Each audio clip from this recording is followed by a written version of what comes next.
Kita kembali saudara, tadi informasi dua saya rampung kembali dari Komnas Perempuan Siti Aminah bahwa hukum acara ketika kasus asusila tidak boleh kemudian untuk dipublikasi, dibuka. Kemudian yang kedua ada informasi bahwa apa yang kemudian dilakukan ini bisa jadi melanggar hukum.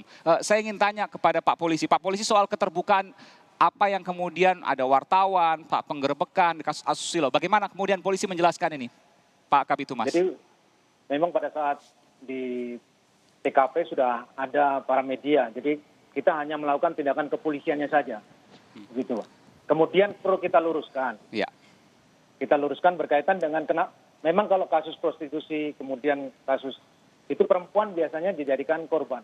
Kebetulan ini pihak perempuan yang dinyatakan sebagai tersangka prostitusi itu dia melakukan chatting dengan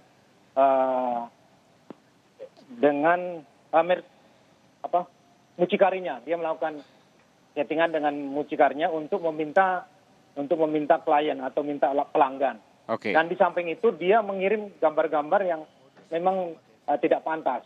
Sehingga salah satunya kenapa dia diproses dengan Undang-Undang ITE. Betul. Dan juga memang dijuntukan dengan Undang-Undang dengan KUHP begitu. Jadi penyebaran transmisi bermuatan seksual, bermuatan asusila itu dia kena jeratannya. Dan kemudian terkait dengan penjualan terhadap apa yang kemudian ia lakukan terkait dengan aktivitas dari pekerja seks komersial. Saya ingin tanya Bung Andre, bagaimana kemudian bisa ada wartawan di situ terpublikasikan padahal untuk kasus asusila seharusnya tertutup, tidak layak untuk membuka aib? Ya kebetulan di hotel itu ada acara penyampaian visi dan misi calon gubernur Sumatera Barat. Di hotel yang sama? Di hotel yang sama dan memang wartawan banyak meliput hal itu. Jadi mendengarkan polisi. Kok bisa bareng, bisa pas ya? Ya kebetulan acara di situ dan kebetulan waktu polisi datang dan mereka mendengar ya tentu ini hot news bagi wartawan sehingga wartawan ikut ke sana. Tapi yang jelas Mas Aiman, saya ingin menjawab makian, bulian, tuduhan dari netizen kepada saya. Saya itu dipilih masyarakat. Saya lahir besar di Padang. Tidak ada keinginan kita untuk mengkriminalisasi gender. Yang ada itu adalah dalam rangka menyelamatkan Kota Padang dari azab Allah supaya tidak dihukum karena maksiat yang begitu luar biasa. Dan juga kemudian ada aturan dari agama juga yang tidak membuka aib. Membuka prostitusi satu hal, tapi membuka aib hal yang lain. Itu pihak aparat yang melakukan penegakan hukum. Saya hanya menyaksikan. Yang menangkap itu polisi bukan saya. Ini masuk ranah. Dan dengan publikasi. Sebentar. Yang kedua saya ingin sampaikan Mas Aiman ya.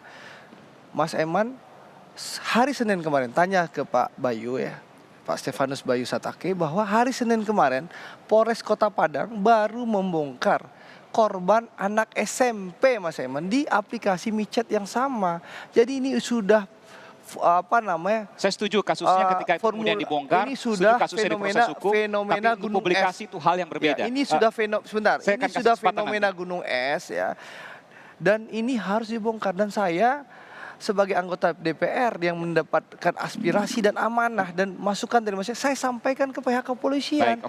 Peran saya sebatas menyampaikan, menyalurkan informasi ini ke pihak kepolisian. Pihak kepolisian lah yang melakukan penegakan hukum. Sudah menyampaikan kedua kali, saya akan ke Bu Sagala, Bu Valen Sagala, pendiri Institut Perempuan. Apa yang bisa Anda sampaikan dari apa yang kemudian kita bicarakan? Saya pikir yang nomor satu adalah selain persoalan bagaimana bahwa perempuan ini adalah korban, jelas posisinya ada korban. Jelas kalau kita lihat dari pasal yang digunakan oleh teman-teman kepolisian. Ada juga jeratan hukum tadi disampaikan oleh polisi karena ada transmisi muatan asusila. Saya akan tetap mempertanyakan pasal-pasal itu karena pasal ITE itu jelas pada distribusi. Ketika saya berkomunikasi dengan satu pihak itu bukan mendistribusikan atau menyebarkan. Itu yang pertama. Jadi ketika kita membaca undang-undang kan seharusnya membaca filsafat meskipun ada jurisprudensi juga untuk kasus Vanessa Angel di mana ia kemudian menyampaikan pada satu orang saja atau dua orang kemudian dianggap sebagai transmisian muatan seksual dan itu kemudian dibuktikan oleh hakim. Iya, tapi kan sebetulnya kalau kita bicara tentang sejarah undang-undang ITE itu sendiri tidak sama sekali dimaksudkan untuk mengkriminalisasi prostitusi online. Sama sekali tidak untuk itu. KUHP sendiri sudah jelas 296 itu pasal untuk mucikari. Nah, jadi saya melihatnya adalah perempuan ini sebagai korban, tetap sebagai korban. Dalam kerangka itu jelas seharusnya tidak dikriminalisasi kedua kalinya. Artinya ini kan ada proses yang pertama adalah dia harus menjalani posisi tidak sebagai saksi tapi sebagai tersangka, dan yang kedua adalah dia juga harus dipermalukan di depan publik. Itu yang jadi isu kan. Nah, untuk Pak Andre sendiri sebetulnya keberatan dari masyarakat dan saya pribadi juga Pak itu lebih pada soal kewenangan DPR. Saya sebagai seorang aktivis yang juga concern di isu hukum, jelas sebetulnya kewenangan DPR itu fungsinya pengawasan, intervensi pada proses peradilan atau proses-proses penangkapan itu sebetulnya sama sekali tidak dibenarkan. Gimana saya intervensinya di mana? Kehadiran di situ seperti tadi yang saya lihat di acara itu Pak, itu sama sekali sebetulnya tidak pernah dilakukan. Nah ini kan memang oleh seorang anggota DPR. Jadi karena gini, Pak Andre karena Pak Bentar. Andre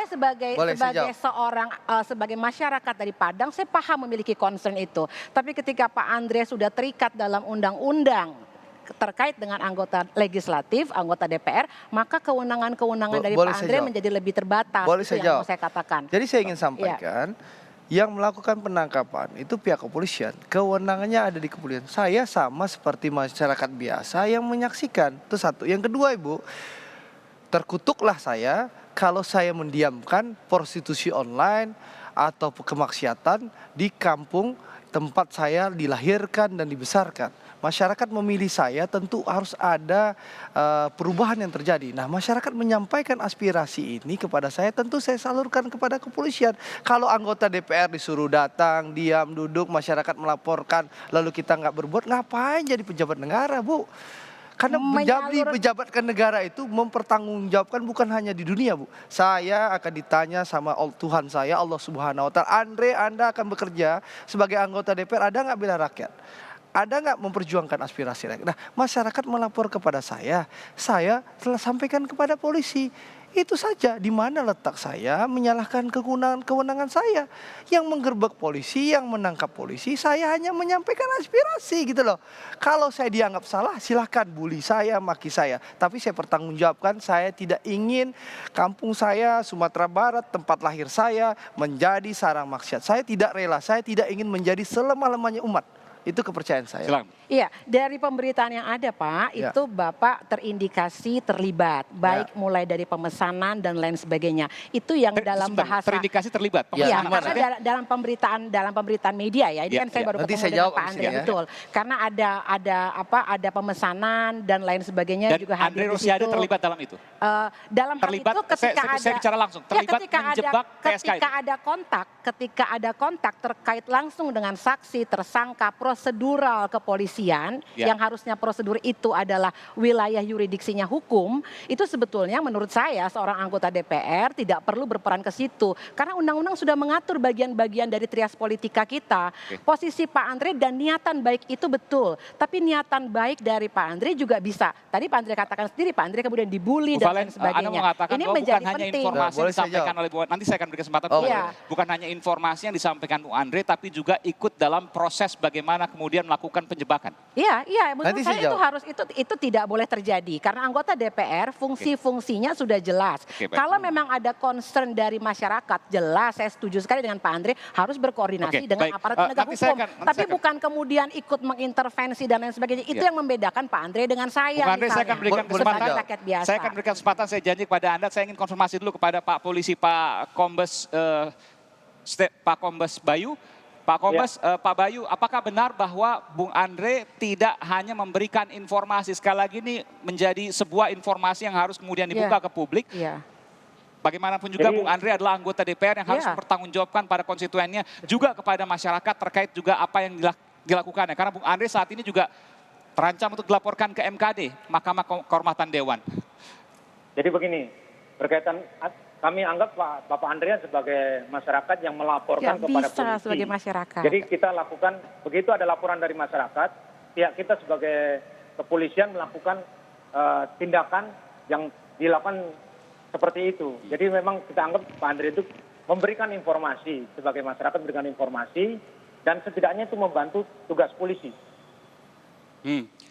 Jadi apakah informasi yang tadi disampaikan oleh Bu Valen bahwa Bung Andre ini berdasarkan informasi Bu Valen ikut dalam proses bagaimana kemudian menjebak dan lain sebagainya termasuk strateginya atau hanya informasi satu? Betul. Apakah hanya informasi jadi, kalau atau di kita hanya sebatas dapat laporan dari Bapak Andre, kemudian kita tindak lanjuti, Oh, dan proses jelas. penyidikannya pun tertangkap tangan yang pelapornya adalah anggota polisi yang melakukan tindakan tersebut. Ya meskipun ada informasi yang kemudian masih sumir, dari mana kemudian wartawan bisa langsung tiba-tiba naik Ya. ke atas, siapa yang mengajak? Di Ya. sini kemudian tidak terungkap. Bung Andre juga Kami tidak tahu. tidak masuk ke ranah sana. Jadi kita hanya proses penyidikan Iya. kasusnya itu aja. Baik, sebelum saya ke Bung Andre, saya ke Bu Siti Aminah. Bu Siti Aminah, apa yang bisa sampaikan? Iya, sebenarnya yang disampaikan Bung Andre itu kan sebenarnya menunjukkan penggunaan standar moralitas patriarki ya. Perempuan dijadikan disalahkan atas segala sesuatu yang terjadi di Sumatera Barat. Kalau misalnya niatan baik untuk memberikan perlindungan terhadap perempuan, tidak demikian caranya.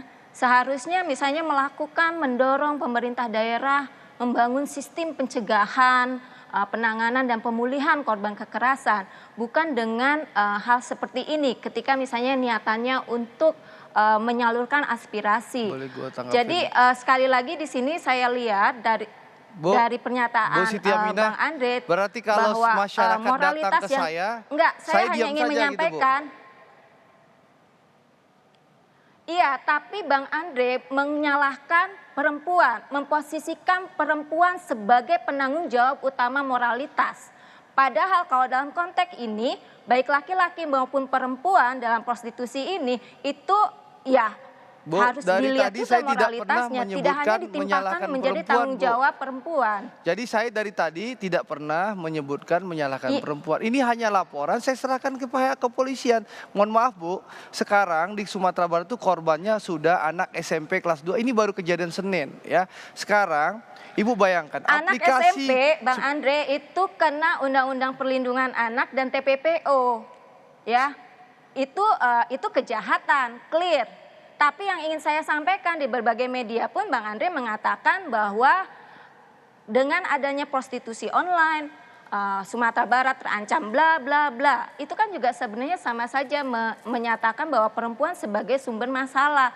Padahal harus dilihat bahwa perempuan yang terlibat dalam prostitusi itu adalah korban dari sebuah sistem sosial yang harus diperbaiki semua hal, tidak hanya dengan mempermalukan perempuan, menjebak perempuan dalam kondisi yang seperti itu. Ya, boleh saya jawab. oke. Bung Andre, tahan dulu. Saya akan jeda. Setelah jeda saya akan kembali ke Bung Andre untuk sejumlah pertanyaan tadi apa yang kemudian kita sampaikan, termasuk juga Bung Andre menjawab pertanyaan dari Bu Siti Aminah dari Komnas Perempuan. Kita akan segera kembali saat lagi saudara. Tetap bersama kami di Sapa Indonesia Malam.